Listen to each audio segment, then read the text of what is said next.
One question we get asked a lot about is the service level agreements within Microsoft Azure, the SLA. Now, nearly all services from API management to Windows Virtual Desktop has an associated SLA with Microsoft, typically around availability or connectivity, and normally that's somewhere above around 99.9% of that SLA. But it really varies between the different configurations of the services you take. So a really good example is virtual machines.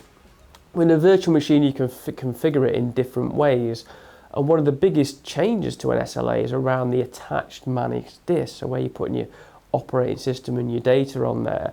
So if you just take a standard virtual machine from Microsoft with standard HDD disks, you only get an availability SLA or a connectivity to that VM of 95%. Whereas if you attach a premium SSD disk, Microsoft then increased that SLA availability to 99.9%.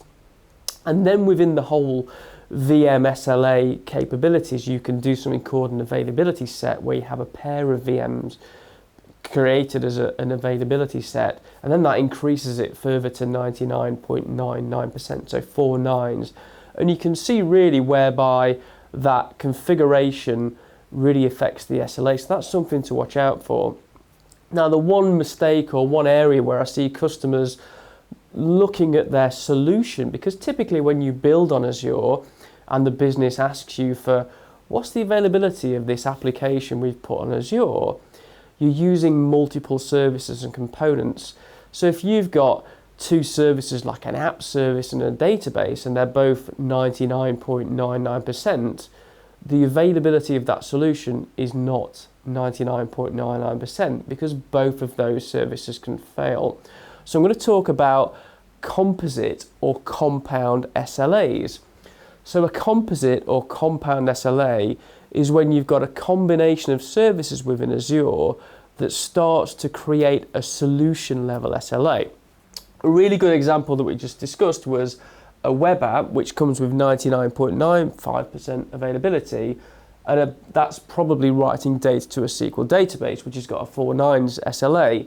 Now, the combination of these two together, because each of those has an independent failure rate and SLA, so when you're trying to create a solution SLA or a composite SLA, you have to times those availabilities together to get an overall SLA for the solution. So you can see here the combination of failure rates of those two services actually gives a composite SLA of 99.94. So it might be lower than you originally expected. So when you're architecting solutions on Azure, you need to think about the what if scenarios. So what if this SQL database disappears or becomes unavailable and we've still got users hitting the web app? So one way to do it is to put different routes or different mitigations in place within Azure to then increase the SLA. So for this example, we could use a queue. So if the data's hitting the web app and it's trying to write to SQL database and that's not available, we could use a queuing service which has an SLA of 99.9%. So let me show here that it actually increases the solution SLA above the individual components. So what you do is basically work out the failure rates of the database and the queue service to give you a new SLA for this tier, because what is the availability that one of these services is always available. So actually when you times those two failure rates together, you get like a 7 nines availability for this tier here versus the application tier. So then you just rerun that same calculation but with a new SLA for that tier. So you can see you're taking the apps service and then the availability of this tier that both services are going to be available, and you end up with a 99.95% availability composite SLA. So architecting solutions and applications on Azure is really important, and also working out the composite SLA so you can go back to the business with a level of certainty backed by Microsoft's kind of legally obliged services, that you've got the surety that you've built an application that delivers the availability and SLA that the business expects.